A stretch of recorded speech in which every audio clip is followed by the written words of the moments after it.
So, hi guys. So, kakagising ko nga lang pala dyan. So, nakapag-ilang sa nga pala tayo dyan. Nag-toothbrush na nga pala tayo dyan. At nakapag-paipit na nga pala tayo dyan. So, today is Wednesday. So, bumaba na nga pala ako ng hagdan.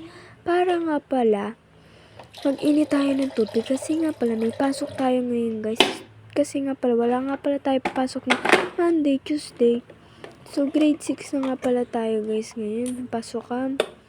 So, grade 6 na pala tayo. Kailangan natin mag-asikaso na lang tayo sa sarili natin. So, kumuha nga pala ka ng almusal dyan. Gatas at saka yan. Yan. At saka pinalitan ko na nga lang pala yung gatas. Kapalit na nga lang. Ay na nga lang pala. Aalmusalin namin. Tapos, inaanlawan ko nga pala ang baso. Kasi nga pala, inaanlawan talaga namin yan. Kailangan natin yung anlawan. Baka naman may nagginapangan ng apis yun eh. So, ayun na nga pala. So, yung kapatid ko nga pala yung bunso na bibigyan yan sa akin, guys, ha. Kapatid ko yan. So, papasok nga pala kami ngayon 3. So, panghapon nga pala kami, guys. So, yan. Naglalagay na nga pala nga ako yan ng mga ng iinumin natin ngayon. At kumulo na nga pala yung pampainit natin ng tubig. So, hinalo-halo ko. Kaya nga pala may tasa kasi yan ko nga pala nilagay. Yan guys, so maliligo na tayo. So, kakatapos ko lang nga pala maligo. So, mag-aasikaso naman tayo ng mga tumbler natin. So, nagsuklay-suklay na nga pala ako dyan guys. Kasi nga pala, anong oras na nga pala. So, nakaipit na nga pala ako dyan guys. So, pababa na nga pala tayo. Kasi grade 6 na tayo. Dapat hindi na tayo. Nag-ipit na tayo. Mamaya Ipit lang tayo guys. Pagkakain na kami ha. So, papasok na nga pala tayo sa school. Joke lang yun. Ng project na. Joke lang yun guys eh. Ayun lang.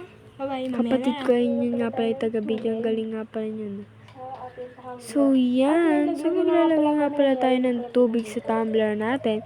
Kasi nakapaglagay na nga pala ako ng yellow dyan. Hindi ko lang pinakita sa inyo. So, naglalagay na nga lang pala ako ng tubig dyan. Malamig pa rin yung nilalagay ko ng tubig para hindi nga pala mabilis matunaw na ang yellow natin. So, yung pinabayaan ko na nga pala siya na doon sa kanyang tumbler. So, pinabayaan ko na lang siya maglagay ng tubig kasi nga pala kaya niya naman yan eh. Siya may gusto niya, no? Ang lamig guys, sobra.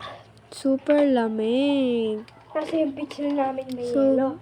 yung kapatid ko yun eh.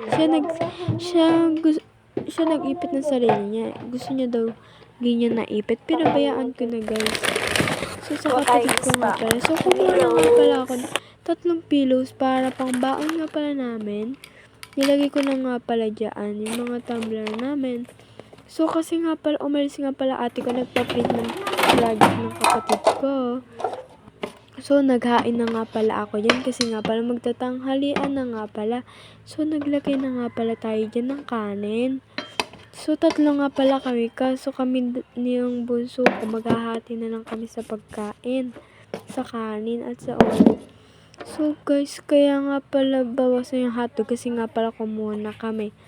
So, ayan na nga pala. Papasok na nga pala tayo ng school. Outfit check muna tayo dyan. Charot lang. Papasok na tayo. So, ayun na nga pala final result natin. May rally na nga pala tayo.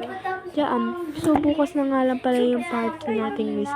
Ng Thursday. So, nandito na nga pala ako sa school. Wala nga pala kaming teacher dyan. Kaya nga Hi pala guys, wala pa po kami teacher. So, ayun nga pala siya. Nakain po kami. Tawa-tawa. So, pretend na nga pala. Di na nga pala ako nakapag-vlog. So, ayun na nga pala. Tapos na kami kumain. So, guys, umiin na namin. So, ayun na. Thanks for watching. Bye-bye.